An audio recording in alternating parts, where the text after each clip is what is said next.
done. Okay, I'm going to share my screen. As always, if you don't see what I am talking about, let me know so that I can switch to the screen. Do you see a purple screen, Fit Republic team call? Give me a thumbs up. Yeah, awesome. Thank you guys. Okay. A couple housekeeping items before we get started. We're going to be talking about time management today and sponsoring more coaches. Never mind. I was going to say something. Never mind. Okay. Monthly promotions. We've got the 21-day fix and the 21-day fix extreme, both on sale for $140 US and $164 Canadian. This is amazing. When the 21-day fix is on sale, it's always an epic month. That's just how it works. I'm super, super excited about this. And then the 21-day fix kickstart is also on sale.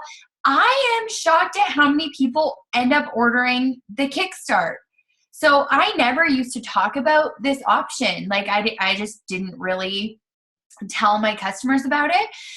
But if they decided on the 21-day fix and I let them know about the whole cleanse option, I've got a ton of people who are interested in that. So what I would suggest is that after you're through the whole challenge group conversation, you could just say, hey, FYI, this challenge pack is also on sale and it includes the 3-day refresh, which is a cleanse before you even get started on the program to kind of kickstart your results. So after you're done, again, like the whole challenge group conversation, just mention it as a possible option. Okay. I thought that said Fit Republicans for a second. That would have been funny. Okay. So we have the Diamond Retreat coming up. The last weekend in January. And I am so ridiculous excited for this retreat. You guys have no idea. We're going to be in California, vacation rental house. We're going to do a super fun photo shoot. And the qualifications for that retreat are that you're diamond by November 18th. And you hold your diamond position through the end of the year. All right. Secondly, Coach Basics started today. If you want to be in new coach training and you are not yet in new coach training, let me know or post it on the Fit Republic. The group is posted in Fit Republic, but if you want to be in there, we started today, so you should be added in there today. Secondly, for coaches who are in months 2 and 3 in business, we have a Rock Your Power Hour accountability group, which I thought I had posted in the Fit Republic. I apologize. I actually didn't. And I'll post that right after our team call. That is it for news. Success Club, super early in the month.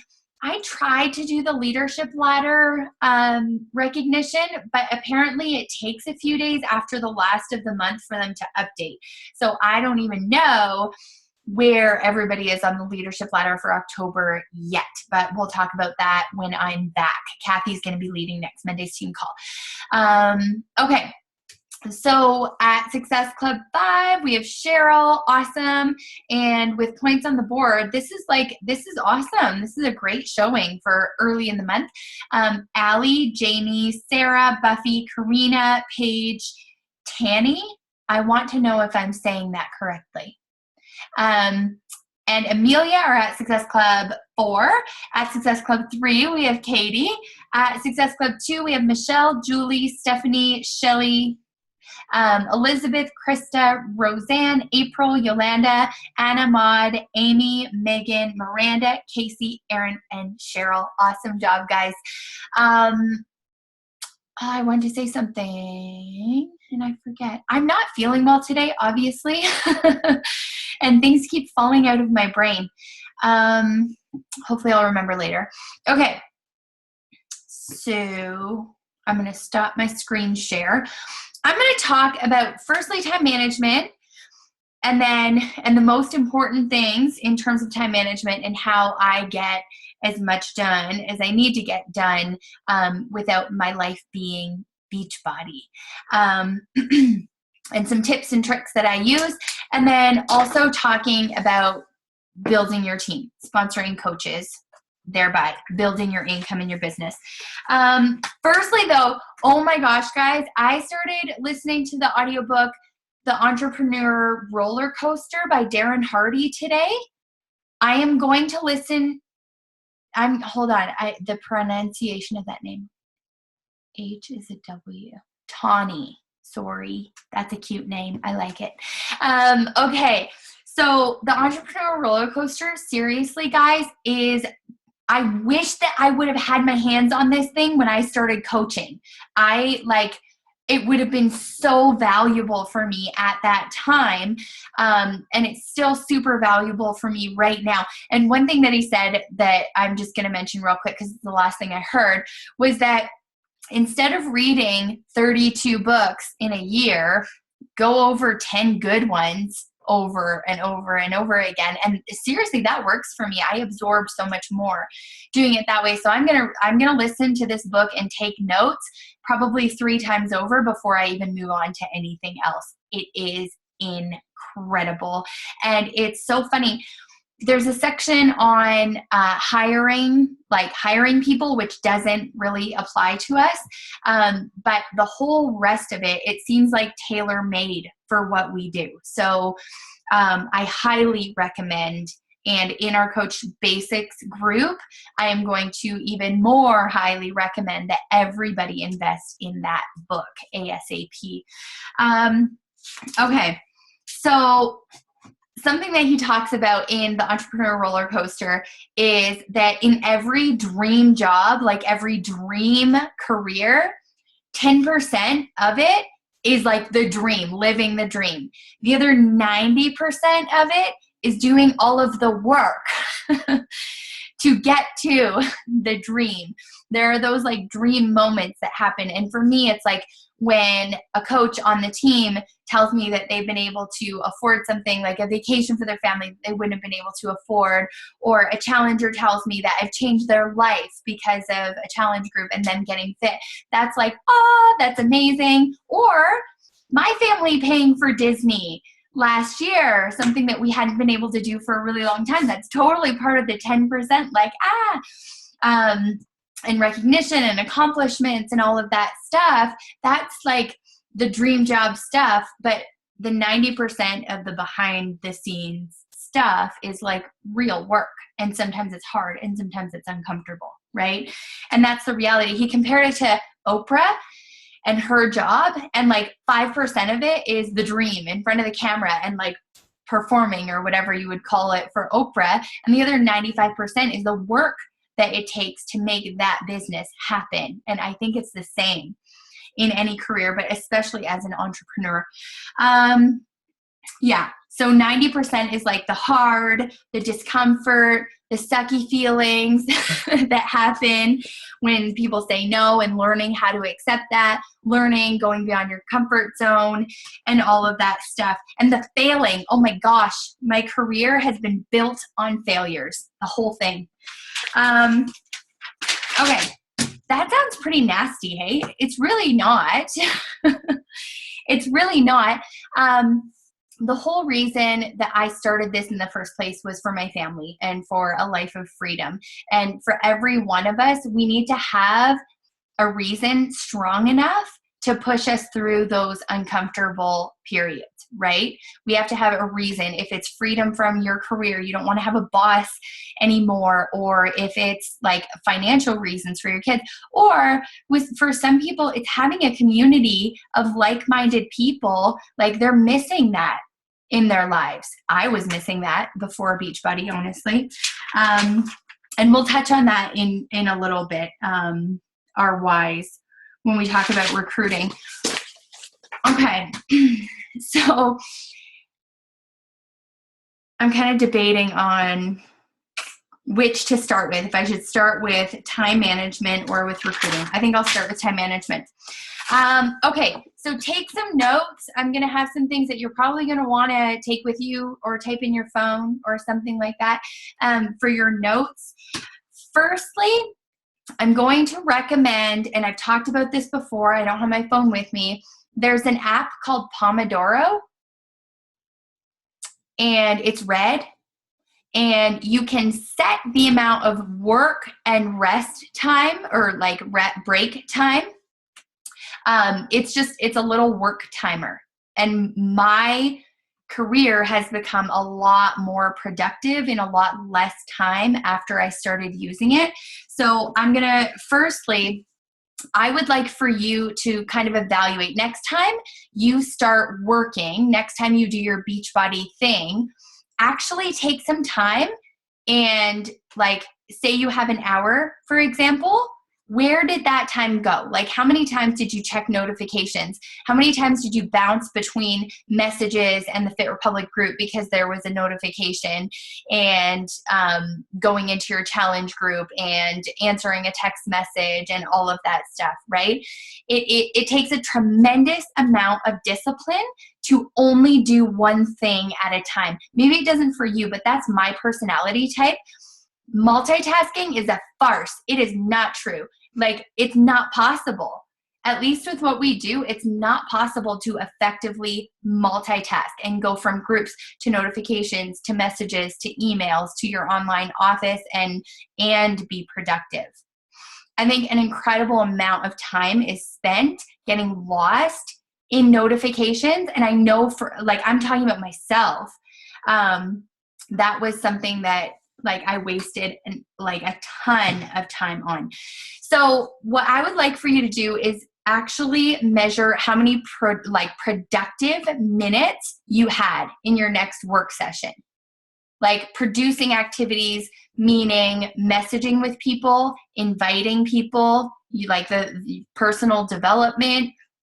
You might be shocked at how little, like how few productive minutes are actually in your time. So something that I do is I have my metrics. My metrics aren't, I spent an hour doing Beachbody stuff. My metrics are, this month, I will have sponsored 10 coaches. I will have hit Success Club 20, and I have 20 personally sponsored coaches in Success Club. So those are my metrics that I measure. And if I'm getting lost, then a week into the month, I haven't come close to my metrics yet, right? So I want you to have metrics that you're looking at, such as Success Club, coaches sponsored, and how many coaches you have in Success Club. I promise, if you focus on those metrics early on, hitting elite for you next year will not be that hard. Okay? So I know that a lot of coaches get stuck in, like, doing activities, but they're not focused on the right activities that are going to drive them toward that outcome. So choose your metrics. Maybe for you, you're not at the point yet where you're coaching or where you're tracking number of coaches in Success Club, and your metrics are Success Club and number of coaches sponsored. And that's totally fine if that's where you are. Like, probably if you've got 4 or 6 coaches on your team, that's when you'd really start tracking how many coaches you have in Success Club and making that a focus. And then what I would challenge you to do as well is sit down, write out your metrics, and then list out the activities, the supporting activities that are going to help you hit that target. So for example, with Success Club, I know that it doesn't sound like it, but posting on your social media is something that drives Success Club heavily. Okay, so that metric, that behavior should go under the Success Club metric. It makes a huge difference. Adding contacts, that should go under the Success Club metric as well. And let's talk about making contacts for a second. Like, I keep hearing, it's so hard, it's so hard, it's so hard. It's not. It's not so hard if you do it the right way. Yolanda had a free group that she just started, and it was very, very targeted. That's the secret. That is the secret sauce to making tons of new contacts, like more than you can handle. So Yolanda started this group. It was a it was a free group, Mommy Makeover for Christian moms. That's targeted. That's like her people. I did a Paleo 21-day fix meal plan. holy crap, I can't even keep up. I can't. Like, I've got over 300 people who requested the meal plan. And so like building relationships with 300 people, I told Chris, like, it's becoming to the point where I'm getting diminishing returns on this because I don't know how I'm going to connect with 300 people, right? But that's cool. It's an amazing problem to have. So offer a free resource based on what your target market wants. Make it targeted. You're not going to, like, don't be afraid that you're going to exclude people. You're going to inspire the right people, okay? Making contacts goes under that as well. Forming relationships. I spend 10 minutes a day in my newsfeed with my prospects. 10 minutes, and I time it, and that's it. Okay? Like, I don't spend forever on my newsfeed. In fact, I barely spend any time on my newsfeed. But I have a friends list in Facebook. I add all my prospects to that particular friends list, and I spend 10 minutes a day just being consistent, connecting with them. I'm genuine in my interactions, but I only spend 10 minutes because I don't have all day, right? Okay. And then in terms of sponsoring coaches, some of those activities are going to be, some of those behaviors are going to go in that category as well. For example, when you post about coaching, that's going to go, right? The social media also goes under that metric as well. And I'm going to recommend that you list out all the activities for Hitting Success Club, list out all the activities for sponsoring X number of coaches this month. List them all out and then ask yourself, do I really need to do all of those? I guarantee you don't need to spend 20 minutes in the Fit Republic group. If you go in there, spend 5 minutes scanning and seeing if there's anything you can help with, or if there's any information you need to know, that's enough. So look at your list and see if you actually have to do everything on that list. And if not, get rid of it. For example, if you're pretty new to Facebook, but you want to get on Instagram, do you really need to get on Instagram right now? Get good at the one thing first, right? So that would be an example. And then have it depends on your schedule, but I recommend having 2 blocks of Beachbody time. So if you can't do 2 blocks and you do 1 block of Beachbody time in a day, that's fine. What I would recommend is having 1 block of Beachbody time focused on what it takes to hit Success Club, and then the second block of time scheduling posts in terms of coaching, right, on your social media. So 1 block focused on you hitting Success Club, second block of time on coach sponsorship activities. And then I have a 3rd block of time for team activities for obvious reasons. Okay? So time management, do time yourself on these activities and really discipline yourself to do one thing at a time. If I'm in my inbox, I'm not anywhere else. So sometimes you'll see that I've been active in the Fit Republic group and you'll send me a message and you're like, why isn't she replying? Because it's not my inbox time, right?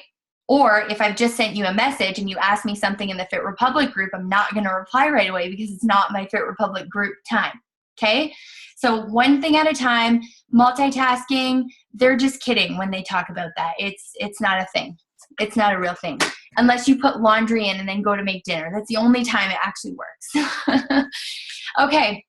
So that's it in terms of time management. I know that seems super simple, but if you had a camera on you and we were all watching you work, right? Think about that. How many productive minutes would there actually be and how much bouncing would there be, right? I actually did that. When I started using the Pomodoro app, I was like, oh my gosh, what if my team had a camera in my house and they had seen how much time I was wasting bouncing back and forth between things? That would be horrible. I would never want anybody to repeat that behavior. Okay, so enough on that. We're going to talk about growing your team. And at first, when you become a coach, the majority of your income is from retail commission, right? It comes from filling up your challenge groups. But the real potential and the reason that I'm well out earning my 6-figure salary is because I have built a team. So this is a very worthy thing to get good at. Before we go too far into this, I just want to highlight, like, we're talking about sponsoring coaches and we're talking about number of coaches sponsored, but as you're going through this, remember, like, you're talking to real people. This isn't just like a number to add to the metric. These are real people. These are your friends or your future friends. These are people who have hopes and dreams, right? And you want to connect with these people on that level. They're not just another number ever to add to your tally. Okay? Nobody wants to be that girl who's just another notch. Same here. Nobody wants to be that coach who's just, another coach on the team. Okay? We're talking to real people. So I have been sponsoring more coaches this year than I have in my first 2 years in business by far. And I am going to relate, I'm going to basically call this the compound effect. It has been compounding from the activity that I did last year into this year. But more importantly, I got a lot better at a lot of things this year. So February is better than January. March was better than February. And I'm going to get confused if I try to keep going, but you guys get it, right? It's October, and it's going to be a lot easier for me in October than it was in February of this year, okay? So the first thing, you got to know who you're talking to. People like you. That's the easiest way to do it.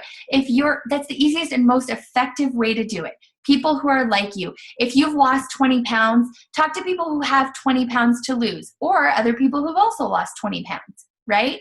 In that range. If you have 50 pounds to lose, talk to people who have 50 pounds to lose, right?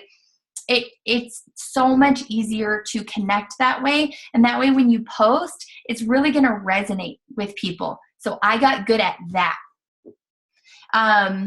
It was a process to get good at that. I sucked at that when I started as a coach, right? So it's a process. You can't be good at it right away. But take note of the posts on your page that get a lot of likes and get a lot of comments because that resonated with a lot more people. So I actually go back into my page once a week and I take a look at the posts that did really, like, relatively well compared to other posts. Like, what do people want to see from me? What do people connect with enough to take action and like and comment instead of scrolling by it in their newsfeed? So that's a really worthy activity to take one day of the week and spend like 15 minutes looking at what posts did really well. And you can find that information in your ads manager. Or I think from your page too, you can just click on insights. Yes, you can. Yep. That's a true story. So I would definitely do that. Okay. In terms of, like, if you're looking to sponsor 15 to 20 coaches in a month, you have to understand that an hour a day does not cut it for that. Okay. You gotta get that. And if you're looking to sponsor 5 coaches a month, clearly the activity level is going to be less than if you're looking for 15 to 20. I do recommend setting a goal, though, in terms of numbers instead of just sort of seeing what happens. If you have a goal and if you have a metric, then you'll learn how to hit it. And then you'll learn how to do more. And then you'll learn how to do more, right? Actually have a target, have a metric. You're going to sponsor 2 coaches every single month. And I'm going to say, guys, after your first 3 months in business, 2 to 3 coaches per month is minimum in order for your organization to continue growing. Okay? So understand that. If you want to grow your business more slowly, learn to sponsor 2 to 3 coaches every single month consistently. If you want to make 6 figures quick, then 5 to 10 coaches per month. If you want to make 6 figures within 18 months, then 5 to 10 coaches per month. Okay. Obviously that's sort of a guideline that the Beachbody elite coaches have just sort of come up with as, like, from taking polls. But it seems right to me based on my career. Have a contact list. Oh my gosh, have a contact list, like for real. I say this all the time, and every time I ask my coaches, they're like, no, I don't have one. So have a contact list other than your Facebook friends list. I feel like I'm beating a dead horse here, and I probably am, but I know that most of you don't have one. So get one. Just do it.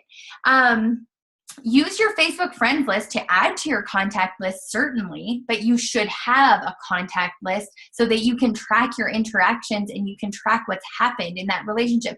Because maybe as an Emerald coach, it's cool to use your messages, but it's not going to fly for very long. You're going to lose track of people. People are going to fall through the cracks. You're going to forget that they said, hey, can you get back with me in 2 months?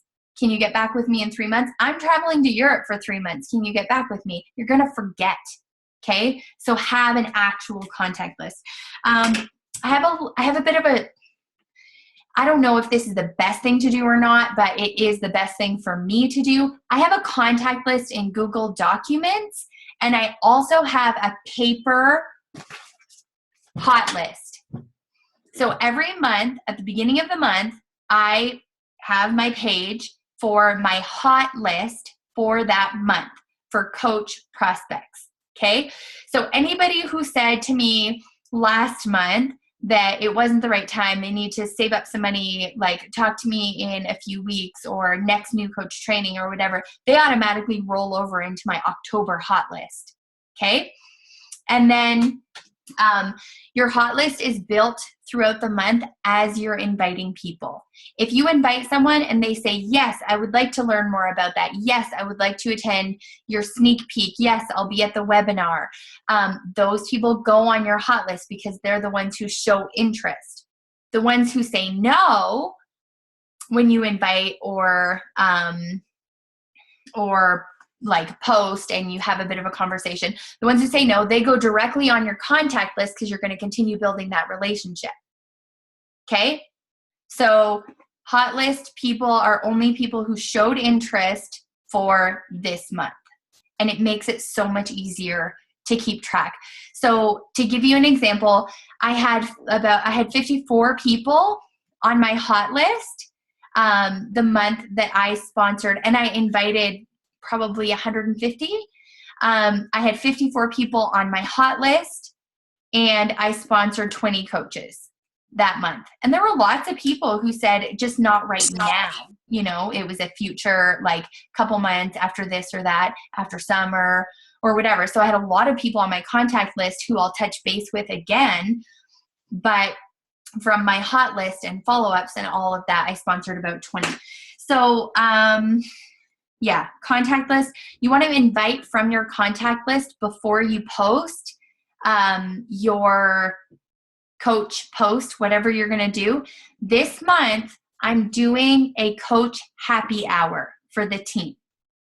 This is like a sneak peek, except for it's a rapid fire. I post one little video every 10 minutes. And I'll probably include videos from other leaders on the team as well. But it's a rapid fire thing. It's the same idea as a sneak peek, but it all comes within 1 hour. And the way we've done 2 so far, and the way that we frame it is like, come hang out with, I said, a few rad chicks, and learn like what there is to know about coaching. And I think even more powerful than the information that they got out of it was learning our biographies in there. We all come from somewhere, and seeing the interaction with the community. And then we answer their questions as it happens in real time. We're answering all their questions as we go. Do a little prize draw at the end. And yeah, we do a little prize draw at the end to keep people engaged the entire time. But for people like me, like 5 days is a long time. Like I get bored. They're going to get bored. So we're going to do this rapid fire thing. It's going to be on October 26th at 6 p.m. Mountain Time. So it's going to replace our team call that day. And yeah, I'm not sure exactly who's going to contribute videos yet, but here's the deal. When you invite people to the happy hour or a sneak peek or whatever it is, to some kind of event where they'll learn all about coaching, here's the huge advantage that I've discovered. You get to put the coach conversation on a shelf. You get to invite them. If they're interested, you get to take all the coach details and put them over here. You don't worry about them. You have time to interact and to connect with that person on a personal level. You get to find out what interests them about possibly coaching. Because all the 38 people we have on our team call today, we've got a lot of different reasons. We've probably got like 15 different reasons for being a coach with all of these people on the call, right? So I'm going to try to break it down. The best thing that you can do in terms of sponsoring coaches is learn to ask better questions. Learn to ask really good questions so that you can really connect with this person. And then don't give them objections that they don't have, right? If you vomit a lot of information, then you're going to give them objections that they haven't thought of before. Actually, I had a call with a bunch of Diamond potential coaches, and Sarah, I think, was saying, and this is a common thing that a lot of new coaches do. She said sometimes she'll say, yeah, it's expensive or something like that. And then if the person wasn't even thinking that, you're telling them right? You're telling them that the value isn't there. So I know that example doesn't necessarily fit everywhere, but if you vomit all kinds of general information at the person, then you're going to bring up objections that they didn't already have. So firstly, ask enough questions that you understand, really understand, and take notes on it. On your hot list, write down what interests them about coaching. I've had people tell me that a community of like-minded women, it seems like your team is so positive. I love that. Some people are like, you know what? I've lost 50 pounds and I got my life back. And I want other people to feel that too. Like, I want to share that with other people.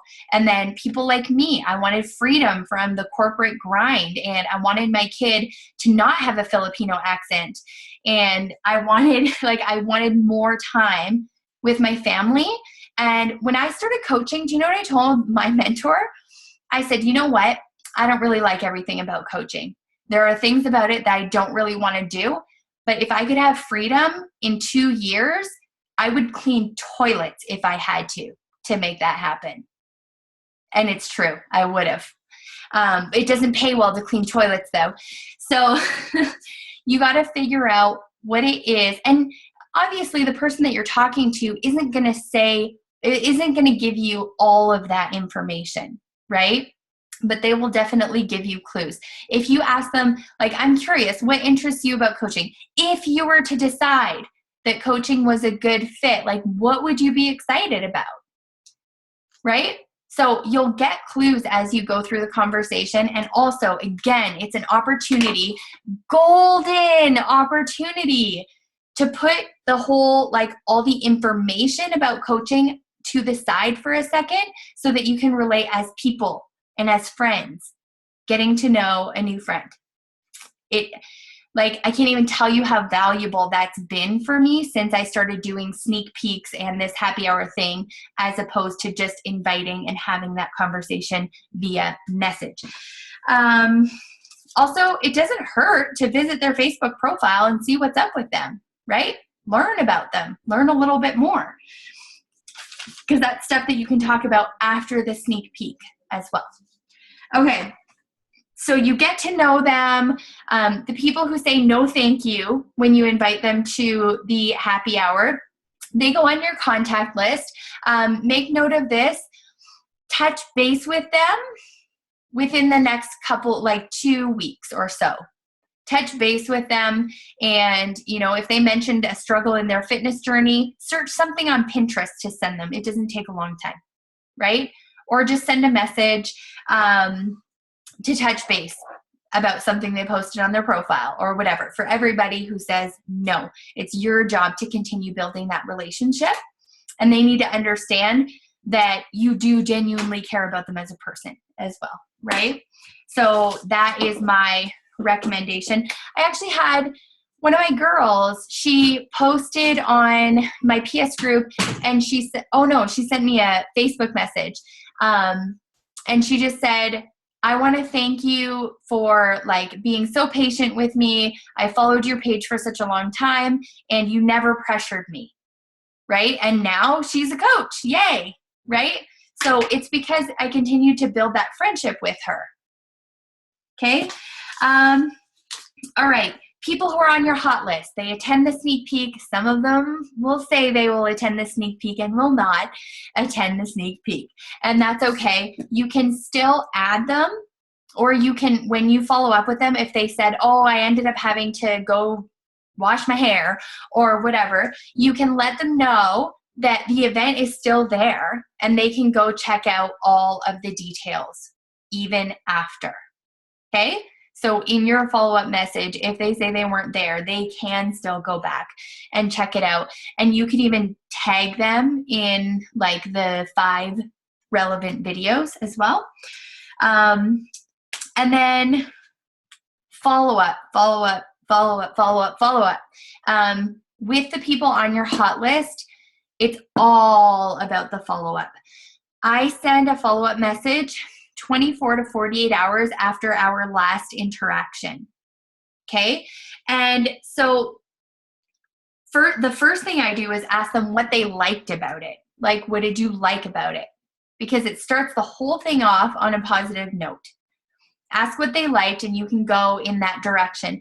And then I would give them an opportunity to ask questions. Are there any other questions I can answer for you? If they're in, stop talking. If they're in, don't be like, oh, wait, are there more questions? No, don't wait. Just stop talking and let them join your team. But if they seem a little hesitant or hedging or something like that, ask if they have any questions, if there's anything that we should have covered that we didn't cover in the sneak peek. Like, we're happy to talk about it. And then find a resource specific to that question. I would not send them a big long webinar at that point. Certainly not. Don't make them sit there for 30 minutes and listen to information that they like half of it they already know. Do something that's specific to the question that they have. So for example, I've been having some coaching conversations outside of a sneak peek or a happy hour. So people maybe who I connected with a couple of months ago and they weren't ready at the time and I'm doing my follow-ups. I ask what questions they have and then I send them resources specific to what questions they have. So my YouTube channel, for example, you can go to my YouTube channel and you can find a bunch of little short coach videos there. Or YouTube is just a great resource for Beachbody as a whole because we have so many great coaches with good videos. Also, I don't know what to call it. In the training section, yes, the training section of the Coach Online Office also has some good resources depending on what the person's question is. Okay, so send specific resources based on what their questions are. And then you let them kind of drive the direction of the conversation based on what interests them about coaching and what their like fears are, right? And what else? Oh yeah. If people don't reply, like if someone was interested and then they're not interested and they're not replying anymore after you follow up with them, what I would do is probably do one follow-up where I just say, hey, I totally get you're busy. I understand. I feel like Octomom half the time. And just let them know, like, totally fine. And let them know that they can go back into the event and check out the videos. Or if you sent them some kind of other resource and they haven't responded, whether or not they've seen the message, they haven't responded, just let them know, like, totally fine. I get being busy. Just wanted to touch base with you kind of thing. If they don't reply to that message, then I would say, hey, It's seriously totally fine if you've decided it's not for you. Is there anything that I could have communicated better? Is there anything that I didn't address that I should have addressed? And put it all on you, right? Like if there's anything that you could have talked about that you didn't, and just like totally put it all on you. And make sure you take the pressure off by saying it's okay. Like it's totally fine if you've decided this isn't for you. So, and that message for me has been just super, super effective. Like a lot of people will message me back, no, I don't think that it's not for me. It's just that this. And then I find out what the real issue is, like then I find out what's really behind the hesitation, and we can talk about it and address it. And whether or not that person ends up going forward, at least we were able to have an honest conversation and kind of get to the bottom of it, and they had their questions answered. That's my goal, is that they have all their questions answered and they feel like I've been like forthcoming in the entire conversation.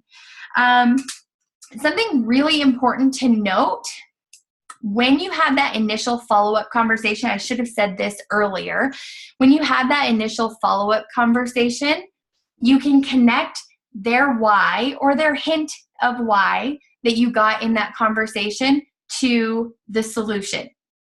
And Beachbody is a solution, like I said, for many of us for very different reasons, right? So you can connect what they said at the beginning of the conversation before the sneak peek happened at the end with what we do as coaches, right? So like, I'm not going to talk to somebody about earning 6 figures and about paying off their mortgage or something like that. I'm not going to talk to somebody about that stuff if they tell me, you know what, I just really want to help people. I've lost 20 pounds and like, I just really want to pay that forward and help other people do the same thing. So I'm not going to push my goal on them, right? So it's really important to know them enough to understand why they're even curious about coaching in the first place, so that as you're ending the conversation, you can bring that in. Lastly, two more things. Give a deadline.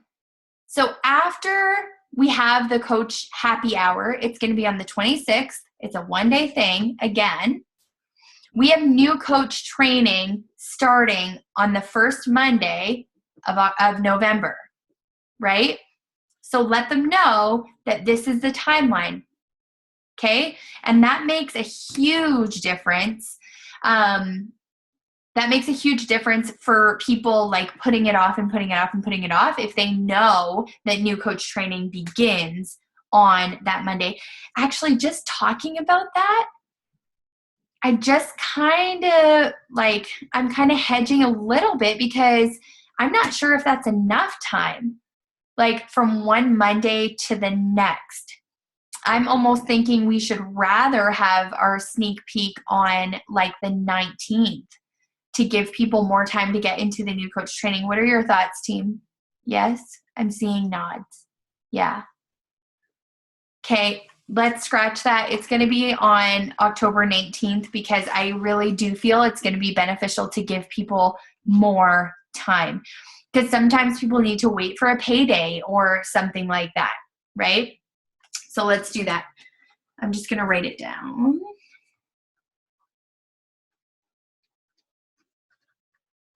Okay, and then lastly, talk about coaching on your page from the time you start inviting people until after you're done the majority of your follow-ups.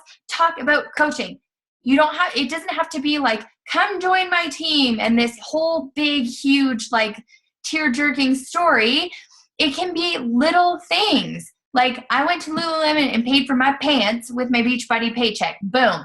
Or talk about your coach or your challenge group rather. Hashtag that coach life. You can that coach life tons of stuff. I do healthy recipes sometimes and then put that coach life hashtag underneath it. Talk about eating healthy, same thing. You can like sneak coaching into many, many, many different kinds of posts. if you have an objection, post publicly on your page. This is a tip that comes from Bonnie Engel. She's a top 10 coach. And I think this is a fantastic idea. It shows transparency. You're not willing to just say it to the person you're talking to. You're willing to stake your reputation on what you're saying and post about it, right? So I think that's an excellent idea. In fact, I'm going to do a very daring post about network marketing. Although I really do consider, and so does the CEO, Beachbody, to be like the non-network marketing company, because our style and our culture is very different. But I'm totally going to go there and do a post because I've had a few objections lately about, quote, the pyramid scheme sort of thing.